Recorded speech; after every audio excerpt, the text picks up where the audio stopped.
Hi everyone, welcome to my channel. My name is Renu Sharma. As I promised you in my previous video for international students, I have come up with how you can fill your basic immigration form for TR to PR category. So the first one be generic application form. We'll be talking about IMM0008 form. The second would be Schedule A, that is IMM5669, that's for spouse. And the third would be for additional family members like your dependents. So that would be IMM5406. And the fourth is actually the unique one, the new one, that is TR to PR pathway, that is IMM0130. So these are the four forms you actually have to fill up. I have applied on my own. So I remember that we used to have three forms only, that those three, first three. However, the fourth one was not added. So this is for TR to PR. That would be the new one. Let's start here. Now, IMM 0008 form would be the first one, that is for principal applicant, mean the person who would be applying. So you have to choose the category that is economic, and then in category under which you are applying it, you have to choose TR to PR, that is the new one, temporary resident to permanent resident pathway. Then how many family members including you are in this application. So I'm taking my as an example, like five. So you as in principal applicant, and then your spouse and three kids. That's I have added. Now language preference for it would be in correspondence. Of course, I chose English as a language. Then for interview, again, English as a language. Interpreter, you don't need it since you would be here only. Where do you intend to live in Canada? So I'm choosing Alberta. You can choose the province where you want to. So you will get the options over here only. And then you can scroll down again, the city, Calgary. Have you received this sixth question is not for you, so you can skip that. Moving on to the personal details, you have to fill the full name. In family name, you have to put your last name, that is Sharma, and then principal applicant, for say mine is Renu, so I'm going to put here Renu. Have you ever used any other nickname? So in case if you did that, you have to put yes, but when you do that, you have to provide the additional information. So in my case, I'm taking it no. Moving on to the third question, UCI, this is actually a unique client identifier, basically 8 to 10 digit number. That's a reference number used for all the correspondence you receive from IRCC. So in case if you have that, you can put that. In my case, I'm not putting it. Sex, it will be female, like the principal applicant. Height, of course, the centimeters or feet, whatever is required. Eye color, then the basic information, date of birth for, say, if you are 86 born, 1986 as in year, in month it would be the month and date, and place of birth, like in Chandigarh in my case. In country, you can again put it here. Then, like, you will get the option straight away in the scroll box. Then India, and then you have to make sure that fill each and every column. Citizenship, right now you have the citizenship for India, so you have to choose India as, or the you know your country. And then in second, again, in case if you have dual citizenship only, then you have to put out here. And then current country of residence, of course you are staying in Canada right now as a student, since I'm covering international students and essential workers only.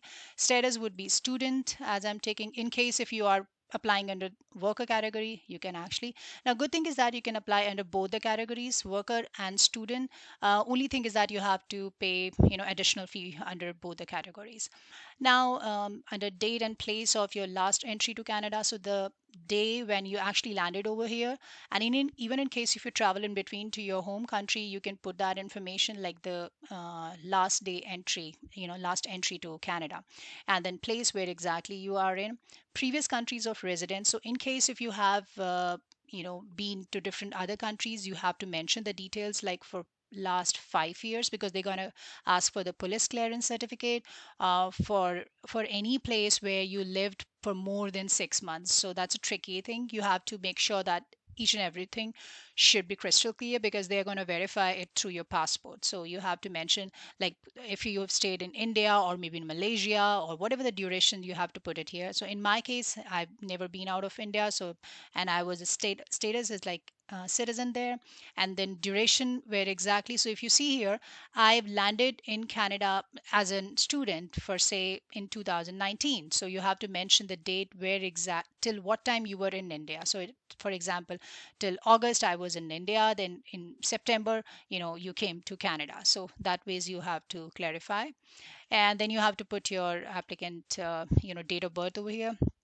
And then your current marital status would be married. If you are married like before that, then you have to put that information. Then provide the name of your current spouse. So again, your spouse, your wife or your husband, last name and then first name. Have you previously been married? In my case, no. So if you have that, you can put that information in. Then contact information, your current mailing address. So you have to put the information out here, like if you're staying in Ontario or in Calgary, like in my case, Calgary. So your apartment or unit, in case if you have your own, for say in Country Hills, then you have to put the street name over here, and then street number would be the number, and then residential address again. If you have the same mailing address, you can put that information. Make sure you have it accurate because they're gonna contact you. So province is again Alberta, then postal code, and then telephone number would be choosing Canada, and then your contact number over here. In case if you have any alternate telephone number or a work phone number, you can put that information in. In case if you have any fax number, again, you can put the information over here. Make sure you put all the email, like the main email address where you would be accessing all your emails over here. Recheck that because they will be doing the correspondence over there only. Now, do you have a valid passport or travel document? Yes, passport travel document, like exactly shown over there. So you have to put the details, like then country of issue. It was in my case again India. So I'm going to just choose the option. So when you click on that box onto the right side over here onto this tip, you will be able to get the scroll down box and you can select the option. Now, issue date, the date when exactly it was issued, and expiry date of your passport. And then for this trip, you will use a passport issued by ministry. This is not applicable for you. Now for this trip, again, you don't need that. So moving on to this again, national identity document. So in case, sometimes you have Aadhaar card or any other document. So in my case, I'm putting it no. So I don't have to provide any other information like a document number, country of issue. But in case if you have Aadhaar card, you have to give that detail. So then is education and occupation detail, like highest level of education. Now in my case it's master's degree, so they calculate is on the number of education in total. So 17 is like 10th till 10th is matric, then is 2 years of higher schooling, and then 3 years of bachelor degree and 2 years of master degree. So that would makes a total of 17 over here. Now current occupation, what exactly? Again, you cannot apply under this category in case if you are not working, so you have to be very careful about that. So product specialist, and then native language is Hindi, and then are you able to communicate in English? Yes. And then you have to give the details over here for the dependents. Now in case if you are not married and you don't have a kid, you don't have to fill this up. You can simply click on remove dependent. However, if you are married and you have kids, then you can start filling it up the same way. It's again full name, the Sharma, and the last name would be of your spouse, so your wife or your husband. Have you ever used any other name? Same goes, like exactly the replica of what we just filled up. So UCI, you don't need that. Sex, again, male or female. Height, the basic information over here. It's the repetition I'm just going to do. So this would be from the perspective of your spouse. The same thing what we have done above. Now, moving on to just keep filling the passport details, her education or his education, then language details like, mother, and then you have to click on validate. So when you do that, you have to put the information. When you click on validate, it would be validated. And then do you consent to be contacted by CIC? You have to put yes, and consent to release information to intend. So I, Renu Sharma, on behalf of myself or my dependents included. So you have to click yes because you are here in Canada. You will be filling it up. Then you have to just make your initials over here and then date where exactly it was signed, and then you click on validate, and that's how it would be validated. However, in my case it's not done because I have left all the columns. All the columns are not filled here, right? So this is actually IMM0008 form. I used to work in immigration industry for a very long time period, so it kind of reminded me of my old days out there. All right, so this is the second form. This is IMM5669. This would be from the perspective of spouse. So if you see here, I filled up a bit Schedule A. So in this case, you don't have to choose principal applicant. So this would be for spouse. So whatever the information you're going to put, it would be for the spouse. For say family name Sharma, and then given name would be of your spouse.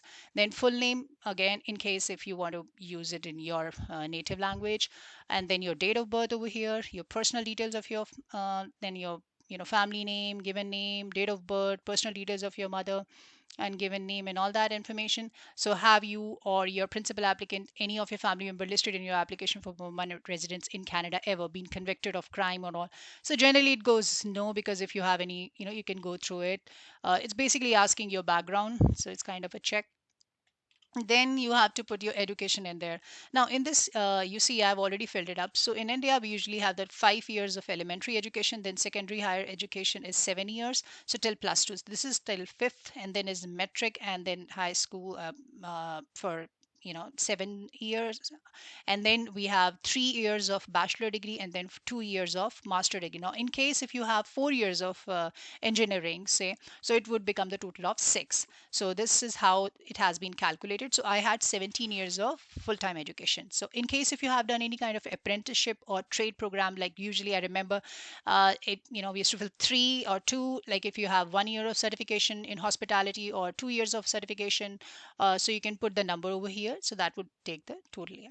Now, in this case, you have to give the full details of your education. I filled it up just to give you an overview. So I am putting the latest one, what I have done. For say if I've done MBA from Punjab University, so like from the year and date, and then same goes name of institution, again Punjab University, city and country or territory, so Chandigarh and India. Type of certificates, it's degree, so field of study MBA. So it goes on, like again bachelor degree, BCom degree, and then your school name, senior secondary, commerce, and then metric, English, math, science. So these are the subjects you can choose. Now in personal history you have to fill up all the details about what exactly uh, you have been doing so far. So for say here in personal details, you have to fill all the information since the age of 18 or past 10 years. Now in case if you are 30 years old, it's advisable to go in last 10 years time period. And in case if you are 28, sorry, 25 or 24, it's advisable to go with since 18 years of age. So there should not be any gap. You have to keep that thing in mind. It's very, very important. And for say if anyone landed over here in April 2019, so you write down the latest activity over here. You've never been to India or your native country, so you put the information like May 2021. You're still here. Activity, what exactly you're doing. So if you're working over here, you have to put that working. And city and town, you can put that Calgary, and again province would be Calgary, and then Canada as a country. Status in country, if it's student you can put that, and if you're worker you can put that information here. Then company name, and then you see here there's not even a single gap, so it's going like that. So from you know January 2017 till March 2019, and here April 2019. So there should not be any gap over here. This is kind of tricky, so just keep that thing in mind. Majority of cases I remember used to get rejected because people were not explicit about it. Now then membership or association with the organization, in case if you are applicable, majority of the cases are not applicable in this category, so just leave it. Government position, in case if you have ever held that, you can put the information out here. And then military, again no background, so these are columns are not going to be applicable in majority of cases. Then in addresses, again you have to give complete information on where exactly you have resided. So that's very, very important, so you don't have to miss upon. You have to make sure that this area should be intact with your passport. So whatever the countries you have visited, for say if you have stayed in say right now you are staying in Calgary, so you put the information ever the date, from which date till what, street and number, and then city or town, province, postal code or zip code, and then it's a country or territory, and so goes on. So there should not be any gap. Just keep that thing in mind. And then save, and then declaration of applicant. So I declare that the information I have given is truthful, complete, and correct. So you put your signature over here, date here, same goes here. This is not for you, this is for interpreter declaration, and you can simply save it like here. Now moving on to the next form, that is IMM0130. That is the new one as I talked about. So this is temporary resident to permanent resident pathway. I've discussed a bit in my previous video, but here is the thing. So personal information, Sharma, Renu, ID and client number, you don't need that, date of birth, and then you have to put the category which you will be choosing, so international graduates. Then is language proficiency, in this case, PS, that's mandatory. Now for international student, the CLB 5 is the requirement, and for workers in healthcare or any other scheme is CLB 4. Just keep that in mind. So in CEC, again, Canadian Educational Credentials. So if applying to the international graduates, you need to, just do that. Make sure that you fill it up. And do you have at least 12 months or authorized full-time experience? Again, as I said, time and before, you need to be working. You cannot apply unless and until you don't have the work experience. So it has to be 1,560 hours in last 3 years. That's a mandatory requirement. Again, you can apply in both the categories, essential workers or international students, and you need to be currently working as a part-time or full-time if you're applying under essential workers program.